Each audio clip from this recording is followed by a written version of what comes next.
regard, un sourire, une voix, tout ça peut s'éteindre du jour au lendemain en une fraction de seconde. Le deuil est une épreuve qui nous brise et qui nous change à tout jamais. Et parfois on se demande même, est-ce qu'on va réussir à sourire à nouveau un jour? Quand on perd quelqu'un, le monde ne fait pas pause.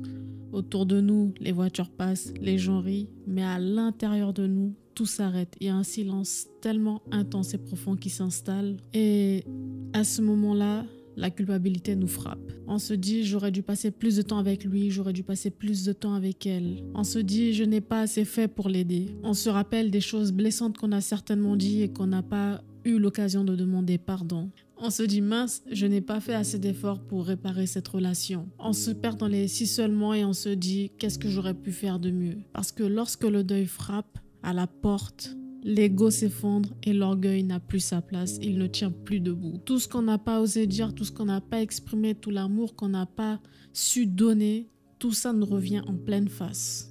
Les regrets commencent à être là comme une montagne qu'on ne peut pas gravir. Et il n'y a pas de recette miracle pour surmonter la perte d'un être cher. Faire un deuil, c'est beaucoup se confronter à soi-même.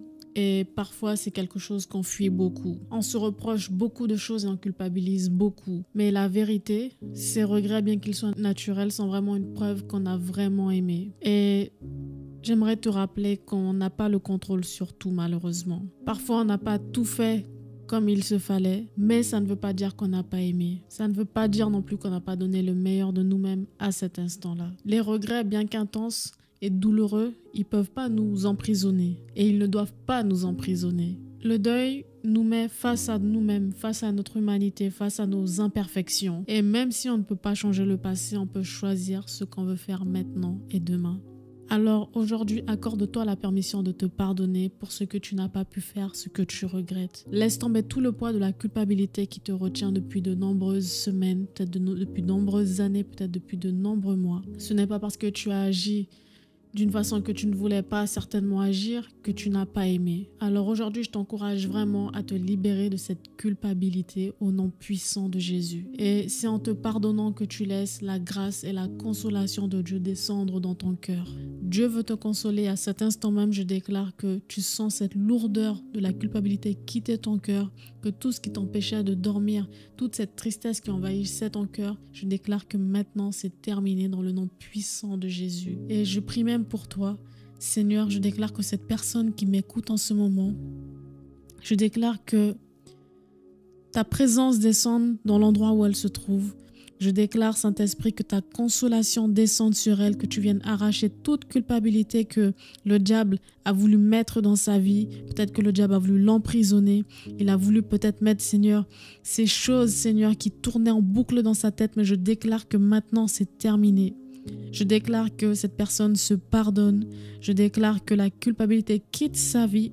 Je déclare que maintenant ton Saint-Esprit descend dans son cœur, descend dans sa vie et enlève, Seigneur, cette tristesse qui était enracinée, cette tristesse qui l'emmenait droit à la dépression, cette tristesse qui la faisait perdre le goût de la vie.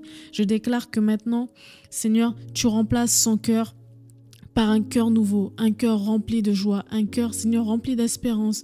Je déclare, Seigneur, que maintenant, tu mets la paix dans son cœur dans le nom puissant de Jésus. Dans le nom puissant de Jésus. Alors qu'elle avait passé toutes ces nuits à pleurer, je déclare que maintenant, Seigneur, tu vas veiller sur elle pendant toutes ces nuits. Je déclare, Seigneur, que maintenant, l'atmosphère change dans son foyer, que l'atmosphère change dans son cœur, que l'atmosphère change dans ses pensées dans le nom puissant de Jésus. Seigneur, je remets cette personne entre tes mains. Je déclare qu'elle est bénie. Je déclare que c'est une personne heureuse. Et je déclare que la tristesse n'est plus son partage dans le nom puissant de Jésus. Si cette émission t'a béni et t'a fait du bien, n'hésite pas à liker et à laisser un commentaire.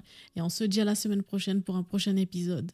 Merci d'avoir été avec nous aujourd'hui. Ici sur Urban Grace, nous parlons de tout et sans tabou. Posez-nous vos questions en commentaire ou sur notre page Instagram et abonnez-vous pour ne manquer aucun épisode. Merci à l'équipe des 10 000 qui nous soutiennent mensuellement. Par vos dons, vous rendez ces émissions possibles. Que Dieu vous bénisse. À la semaine prochaine.